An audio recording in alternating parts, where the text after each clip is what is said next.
Hi, so today I'm going to give you some tips about drawing hair from reference. Hi, my name is Luis Escobar. I'm a storyboard artist on the Simpsons television show. I've been working on the show for over 25 years now, and I'm here to empower you. So I've talked about drawing hair from your imagination. What are the steps? What are the ideas behind drawing hair from your imagination? I will link to that video in the description of this one. But I wanted to talk specifically about drawing hair from a reference point of view, where you're either doing something from a photo or in figure drawing, when you're drawing a person and you're seeing their hair. What's a good way to approach it? What's a fast way to kind of place in the hair without getting noodly and getting bogged down by detail? Also, when you're doing something from reference, if you're going to be drawing a portrait from somebody or something like that, what's a good approach to begin? How do you know whether or not your hair is going to turn out all right from the very beginning when you're laying everything in? All of that is what I'm going to be talking about, because every tip that I give you here is meant to be the foundation from which you will draw the hair, even at a 30-second sketch or a 1 minute or 2 minute or 3 minute. You want to be able to lay in the hair in such a way that one, it looks like hair, and two, it gives you the impression, and it already looks good at a very simple stage or a very simple state, because at that point you could add detail to it and it'll always work. If it works at a very preliminary stage, if it's already working at that stage, then you're in good shape, because at that point, anything you put on top of it will be gravy, unless you totally blow it and lose all that impression. But I will talk about that in the video. So let's get to it. Okay, so when I have a reference here with hair, and I'm thinking about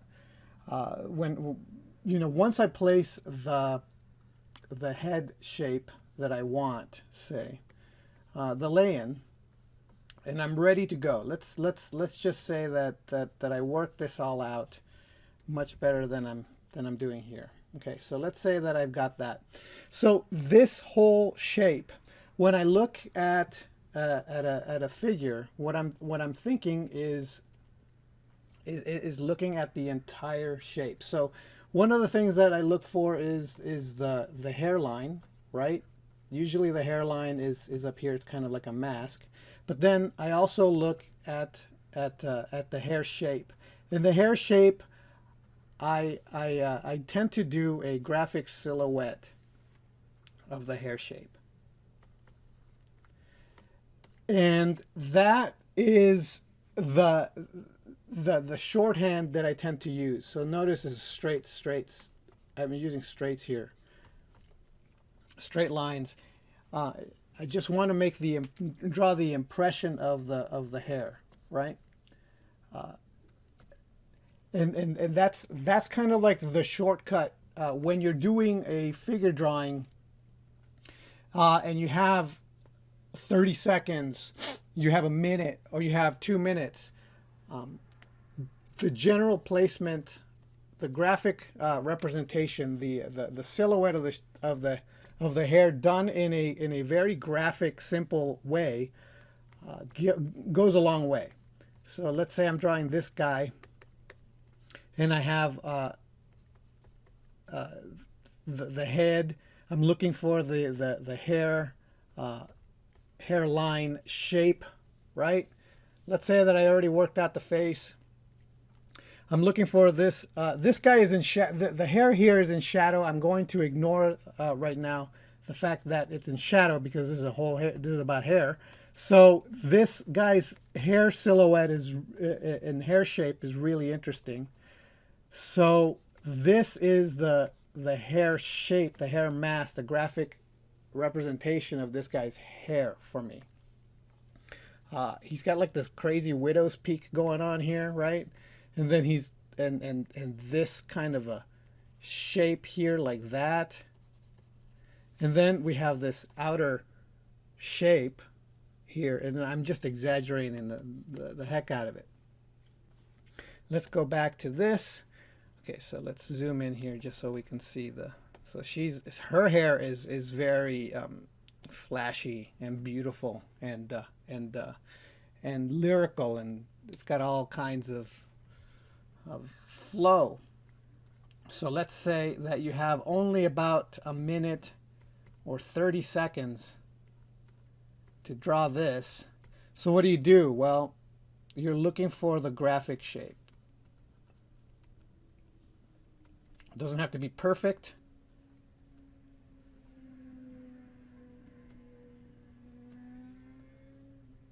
But but what we're looking for is the essence of the of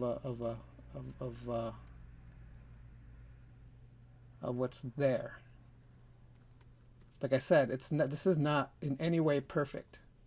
But notice what I'm doing. I'm looking for a graphic representation. Like I keep using the word graphic because it's not meant to be a perfect representation. It's meant to be the impression of hair, right? So look at that. And you're looking for design. You're looking for a stylized ideas for stylization, ideas for interesting line variation, interesting juxtaposition of lines. You want we have C curves, S curves, straights. You're designing something like almost like in the character design way. And the thing about hair is that that it's so organic and it can do so much that it doesn't have to be an absolute perfect representation. It has to give the proper impression, and you can design it in any way you want. Let's see, is this our last drawing? No, I got two more. Okay, so, and I want to just do this part first. I just want you to see that you can put the impression of hair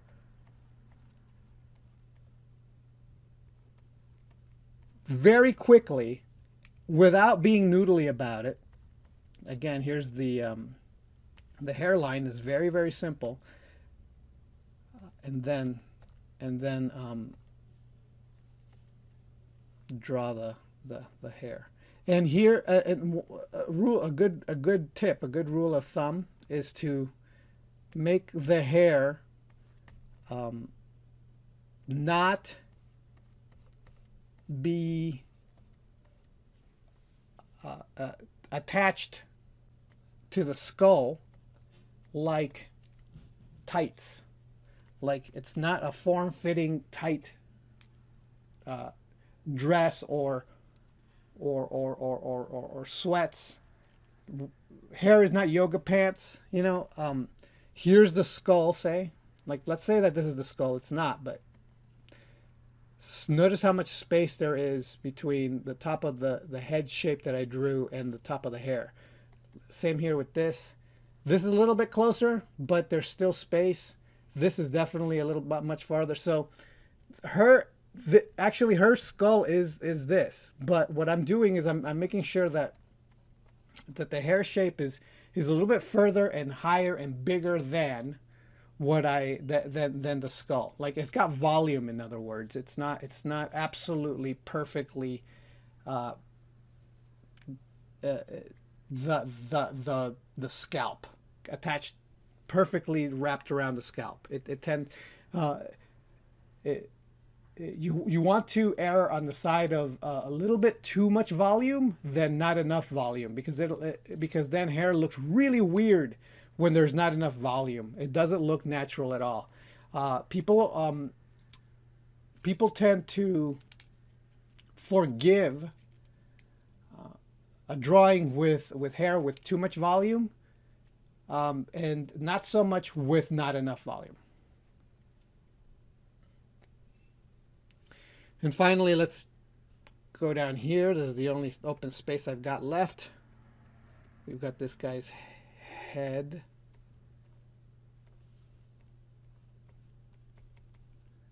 And we need the hairline.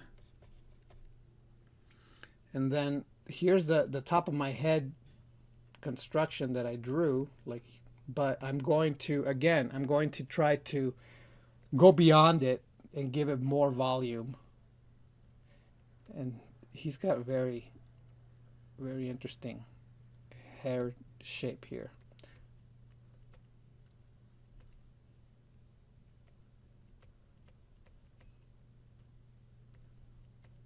There. So that would be, it's a really general, very easy, simple impression. I'm gonna go in now. So if you're doing a quick gesture or 30-second drawing or you know, like a 1 minute, again, 1 minute, 2 minute, 3 minute, even a 5 minute, whenever you're just laying in hair as fast as possible. Actually, now that I think about it, it's useful pretty much at any preliminary stage, irrelevant of the fact, irrelevant how long the gesture or the figure drawing is.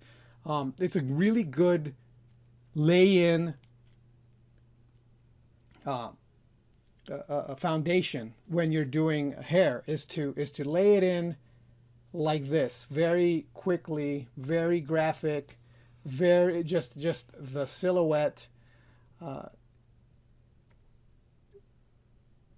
It's extremely useful. Once you have that down, though, let's say you finish drawing a little bit more, you finish defining some of the face, some of the body, and you want to just get that hair shape more refined. You want to actually start adding a little bit more finish to the hair. This is when you come in and you start refining, right? That's that. And so when you refine, what you're looking for is the highlight areas. The highlight areas are the markers that you really ought to look for at the secondary stage. Where does the highlight fit? Because then you could design the hair around the highlights. And here's how you do it. So let's say we've got here's this. So let me change my pencil, because at this point we're kind of doing a value. We're doing value studies. We're adding a little bit of value. So we're looking for, here's the highlight. So we're going to design the light around the highlight. So we're going to frame the highlight. So here's the highlight here. We're going to frame the highlight here, and you want to see. So we're just doing the outline of the highlight. And then here we have this highlight here like that. Okay. And then once you've got that down, then you can darken in the rest.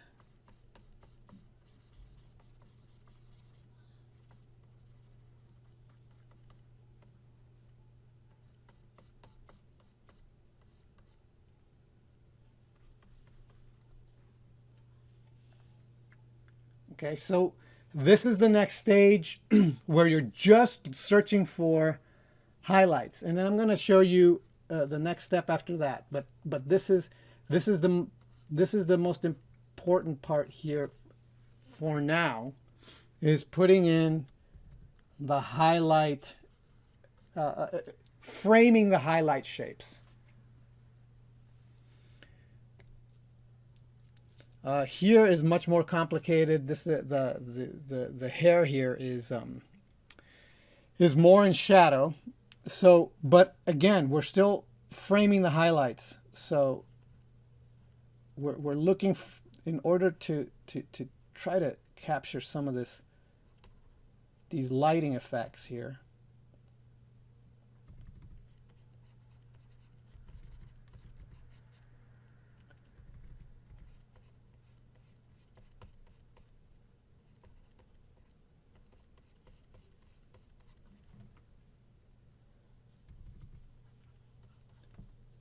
So that's what I would. It's the impression of the light, right? That's what I'm working with here.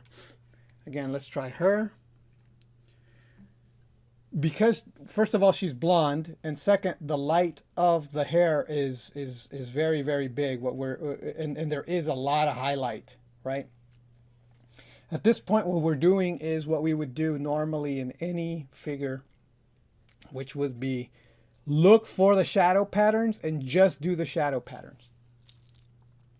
So I'm looking for the shadow patterns here. So here's the shadow pattern, like this.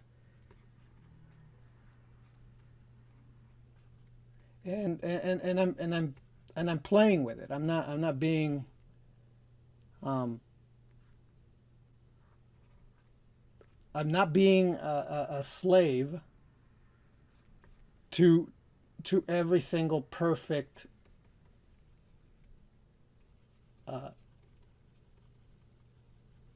shape here, because it's tedious. It would be a little ridiculous.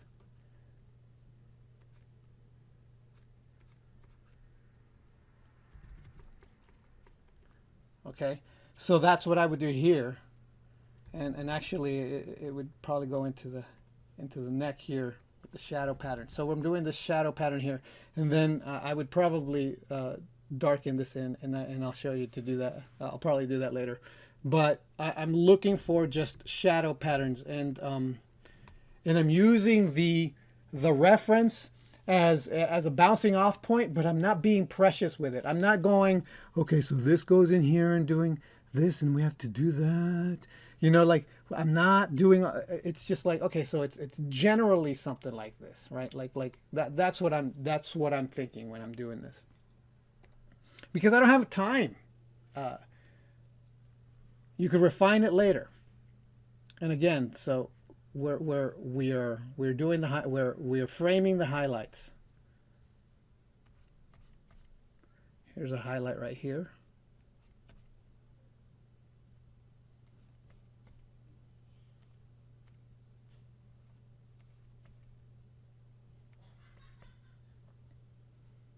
Okay, and then that's, oh, I haven't quite framed it here, right there.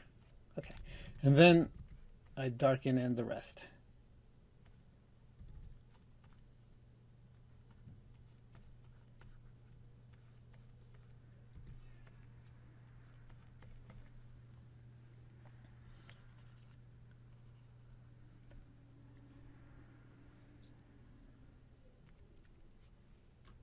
Maybe this could probably have a little bit of a something like that.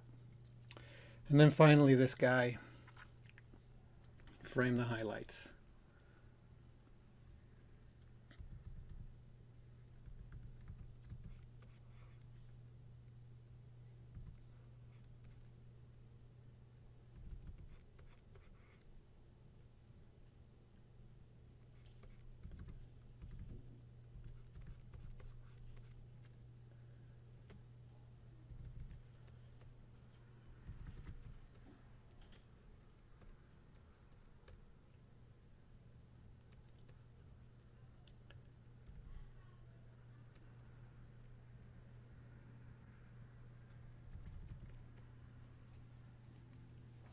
Okay, so that's what I would do. Just find areas to leave white, and then just darken the areas around it. Frame the highlight shape, and then darken the area around it.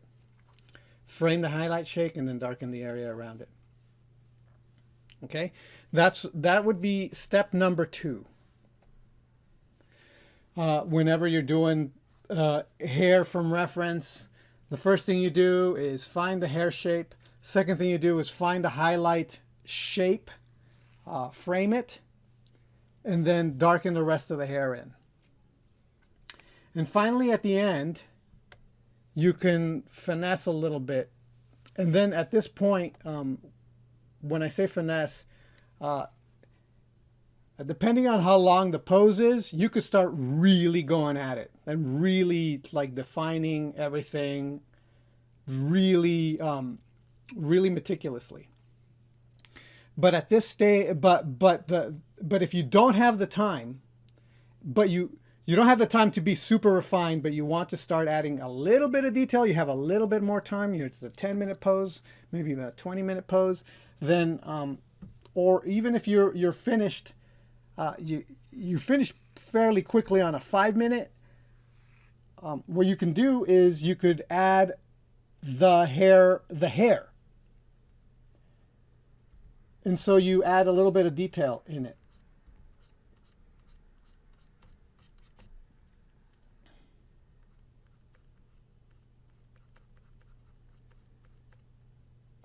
So you actually look at the direction the hair is going, and then you actually add some hairlines. And suddenly the hair comes to life.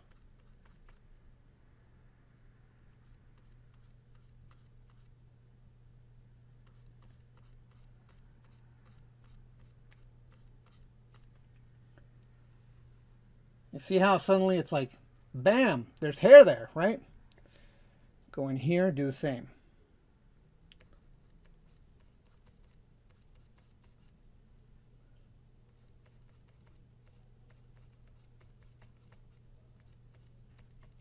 And it's all because the highlight is actually doing most of the work. The highlight shape that you created is actually doing all the heavy lifting.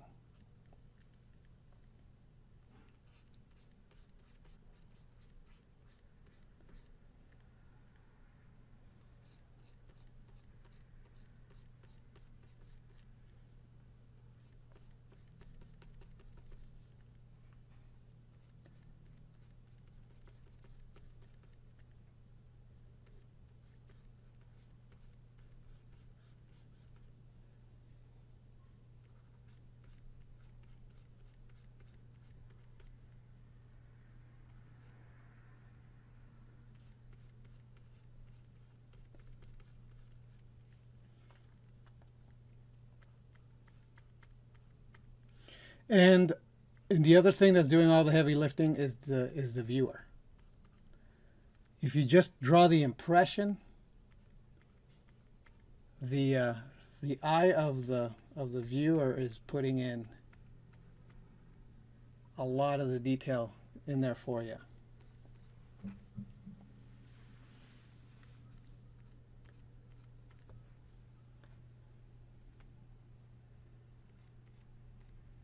And this is complicated enough so that there would be, you could probably add more hair here, but I'll do a little bit more of that with her.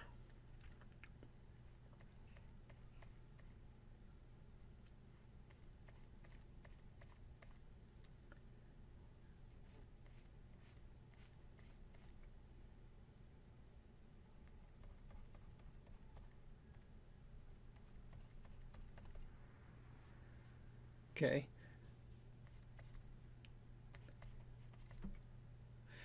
Come to think of it, let me see if there's...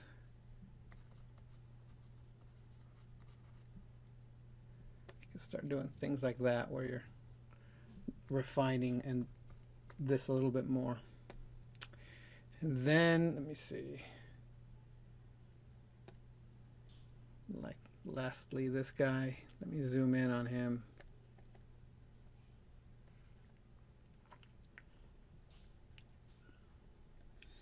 So it'd be, whoops.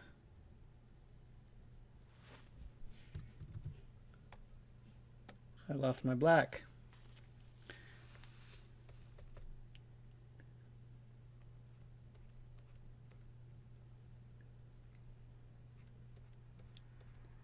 He's got very strange hair.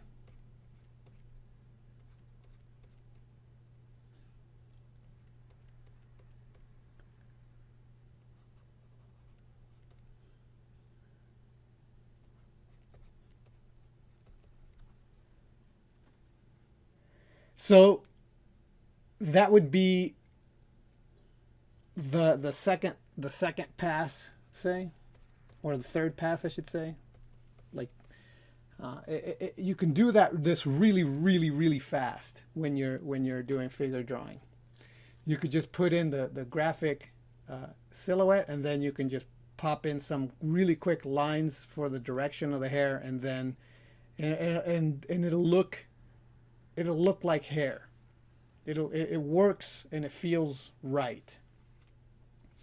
And finally, you can usually what happens with a figure drawing, like I've been doing this as a demonstration, kind of ignoring a lot of the values in the figure, but a lot of the time when even in figure drawing with a live model, there are times where if you get the correct reference, or you have in a figure drawing in workshop or figure drawing class, you have a properly lit model, there should be like a primary light source coming in, and which adds a lot of drama to the figure, so that the light could be clearly seen. Oftentimes, what you want to avoid is any figure drawing model or reference where it's like a glamour shot where the light is non-existent, like it's so bright and white that it washes out any shadows. Those are like the worst. If you're in a figure drawing class and it's all fluorescent light and there is no lamp creating any kind of shadow on the model, that's actually quite well, it's not a good lighting situation. It's not very helpful. But when you do have dramatic lighting, which is what you're really looking for, then you get things like this where the background is dark and the hair is dark, and there's a secondary light. Here's a primary, and the secondary light source is pink, that sort of thing. Like there doesn't have to be a primary, but sometimes there is a secondary light source. Sometimes there is, like, just a fluorescent light just creates a secondary light source. But you're looking for something like that. And so my point is that you wouldn't get a perfect silhouette shape like this in a lot of situations, or in a lot of places when you have a really good, well lit model. So what you do in cases like that, I'm going to change back to my color pencil here because it's got a thicker brush, is you add that lighting to create more drama around the hair. And what ends up happening is that the hair ends up becoming part of, kind of uniting, as is in the reference. It becomes united with the background, and you lose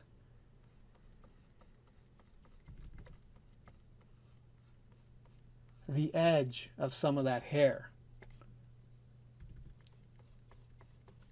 And that is okay. In fact,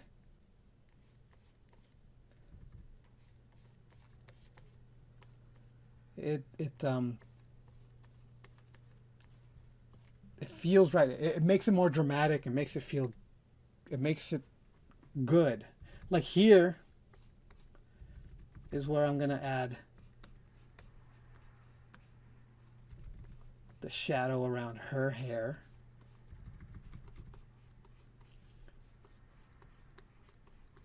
And notice how it starts to pop.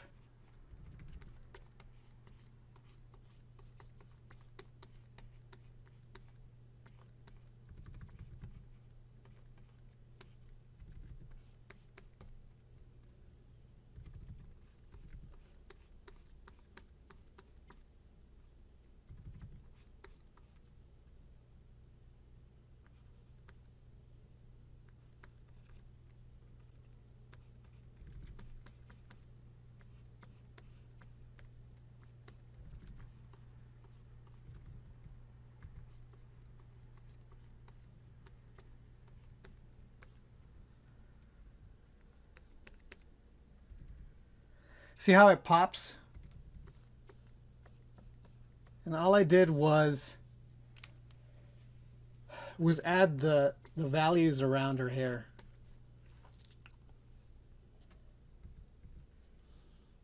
And then you could even add a little bit more value in here, maybe in here.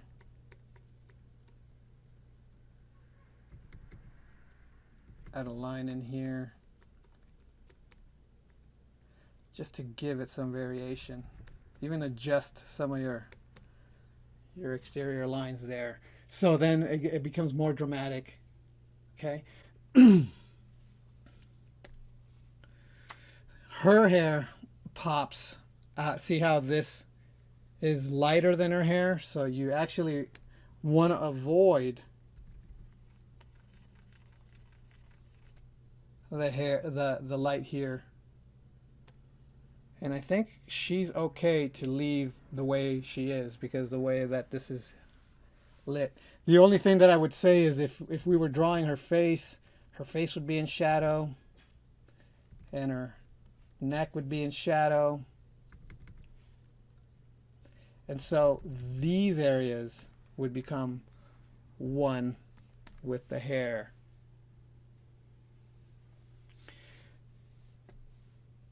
And finally, this guy,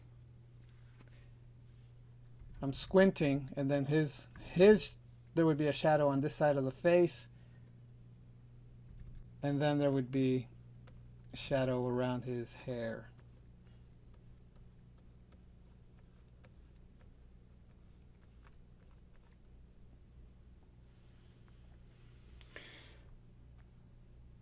So just to go back to what we had, the first thing you would do is draw a graphic representation of the hair in some simple stylized way that isn't too complicated, and you're not drawing individual strands of hair. What you're actually drawing is the hair mass as a piece, and you're looking for a beautiful, interesting design for the hair mass that still also looks like hair, right? Like all of these you can tell are hair.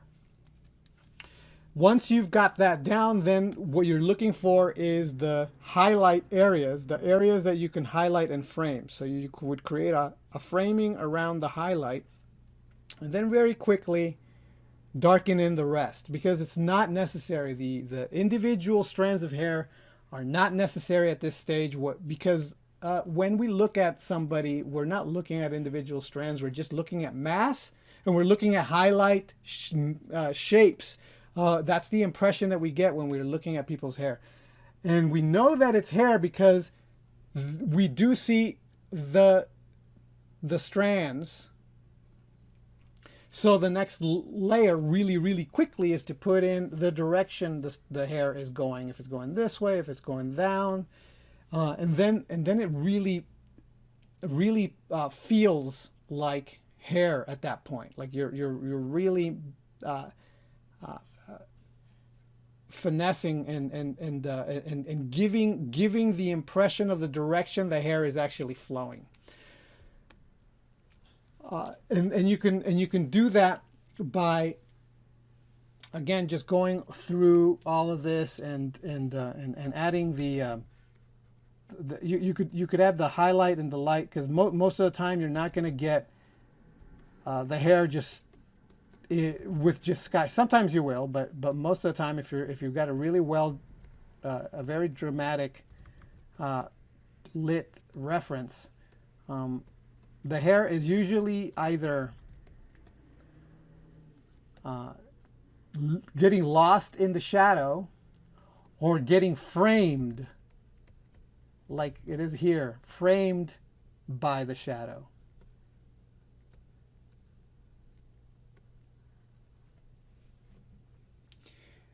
Either way, you do kind of want to put the shadows of the hair in around the hair. At this point, Once you've got all of this down, this first impression, whatever it is, like all this stuff down, and you really want to go to town, that's when you go to town. Like this is, at this point, if you have an hour-long pose, 2 hours, now that you've got all of this foundation down, you can start really going in there and nitpicking the hair and really working the hair out.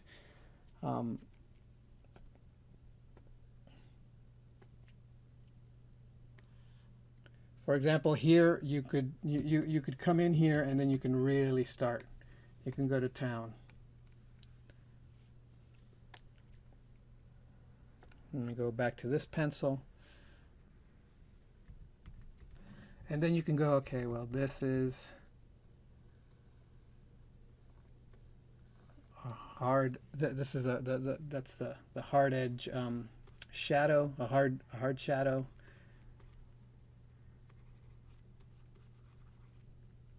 You're really working all this stuff out at this point. You're creating a better scalp shape.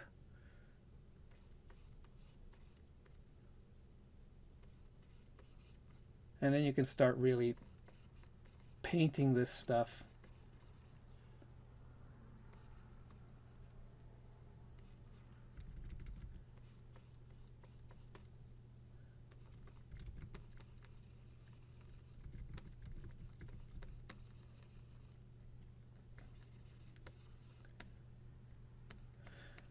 But the first step is to get the impression. But once you got that down, then you can really start trying to get all these details in. And then this right here that I'm doing with the hair, it's going to take a while. As it is when you're trying to finesse any kind of final drawing.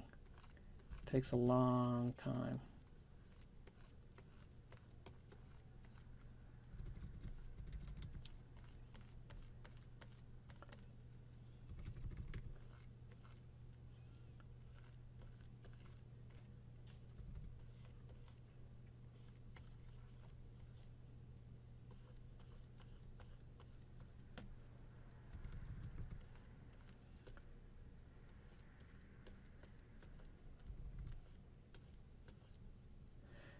What you're basically doing once you start really defining and refining is you're still basically you're still adding on to the preliminary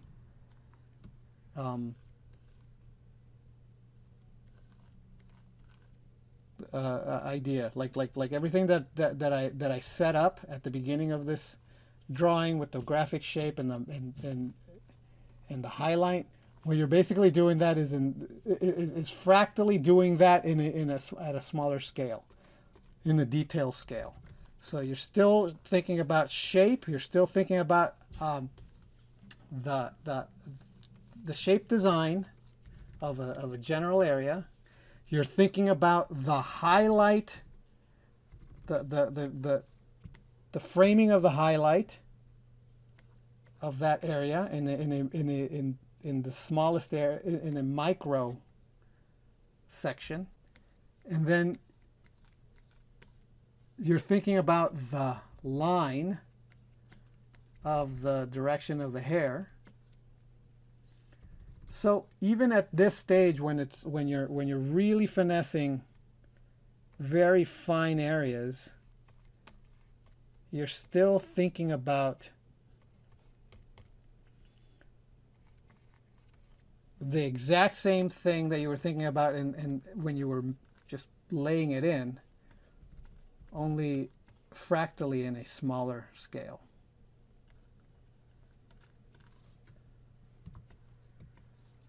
And then the hair starts really coming to life, right?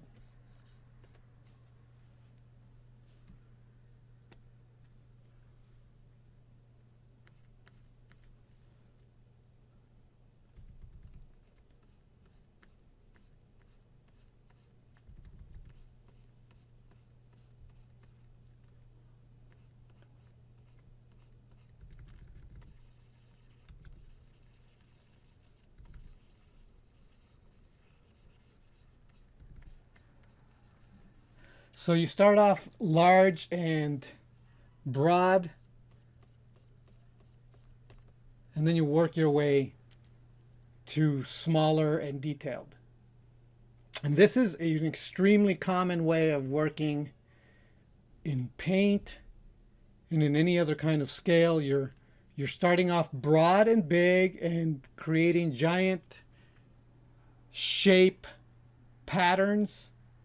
And then once you, and if those shape patterns are working as giant shape patterns, if they already give you the impression that you want, then the rest is gravy. Then whenever you're doing anything that is a little bit more detailed,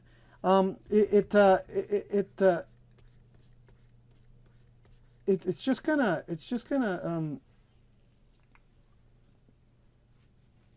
work.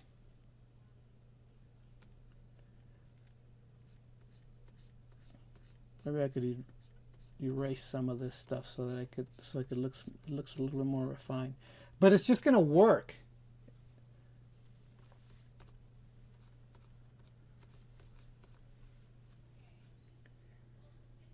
If it works at this stage, it's going to work when you do detail.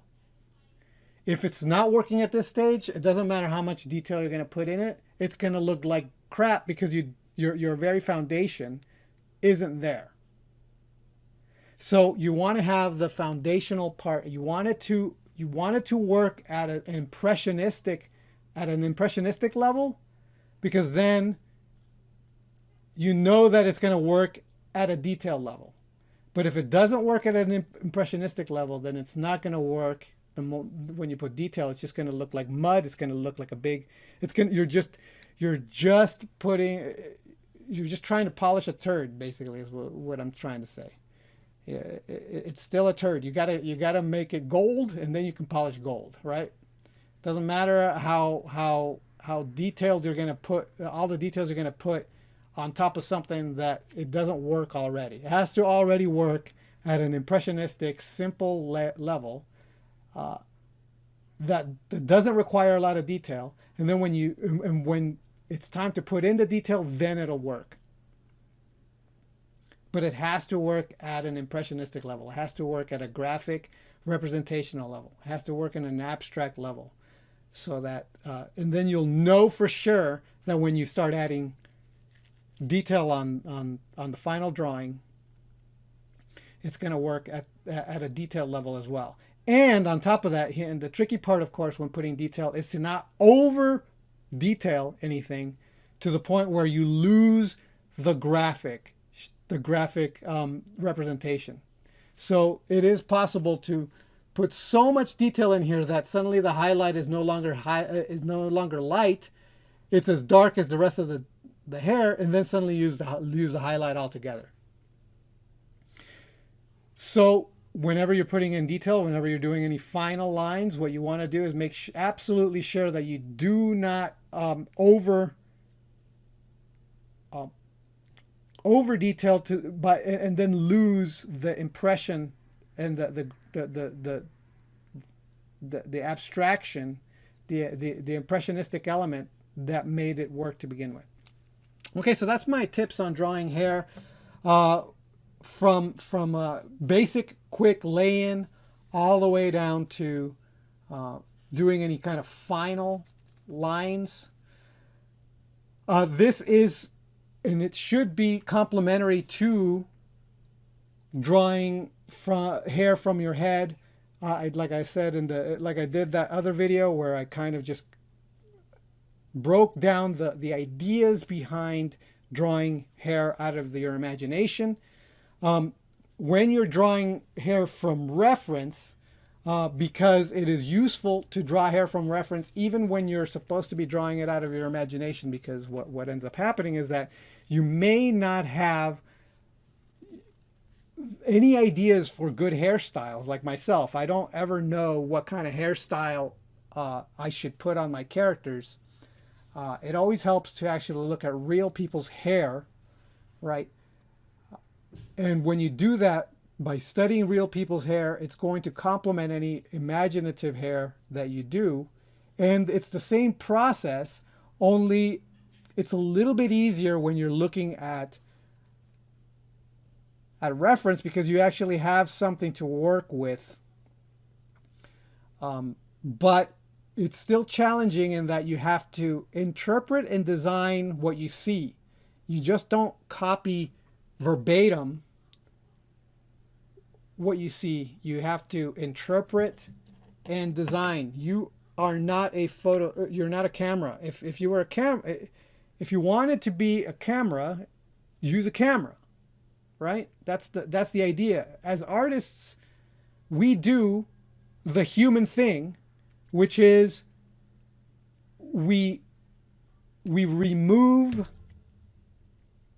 the extraneous in order to focus on the goal. In our everyday lives, there is so much detail in the world that we have to constantly leave out details. We don't listen to every sound. We don't look at every detail of the walls and the carpets and the trees and the leaves. We don't look at all of those things. We just get the impression and the mass shapes of these things because otherwise we'd be overwhelmed. As an artist, we have to learn that that's what we do and then actually do that on paper.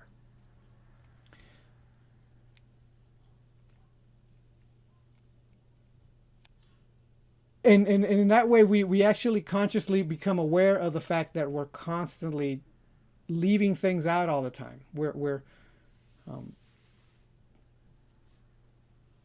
And we focus only on what we believe is important. A camera doesn't do that. The limitations of a camera tend to be like the shutter or the amount of light that comes in that can blow out details, etc. But as an artist, we have to purposely leave details out in order to create the impression of reality. We don't capture reality as it actually is. It's impossible. We capture the impression we get and the points that we want to make about what we see, and we highlight that. And that's the difference between, say, a drawing and a photo. It's conscious. It's purposeful, right? So we train ourselves for that. Okay, so hopefully this has been helpful and useful, and I will talk to you next time. All right, bye. So I'm happy to announce that I now have a new drawing lesson called Drafu Guide to Sketching and Gesture Foundations. It's the beginning of the level 2 information that people have been asking me for the drawing website, which will teach you where to start drawing, what to draw when you draw, how to draw from observation, how to draw from imagination, how to draw what you envision, and how to discover what you ought to envision if you don't have anything specific in mind. So if you find any of this interesting, you could follow the link that you see, or you can go to thedrawingwebsite.com, look under level 2, and you'll find a link there.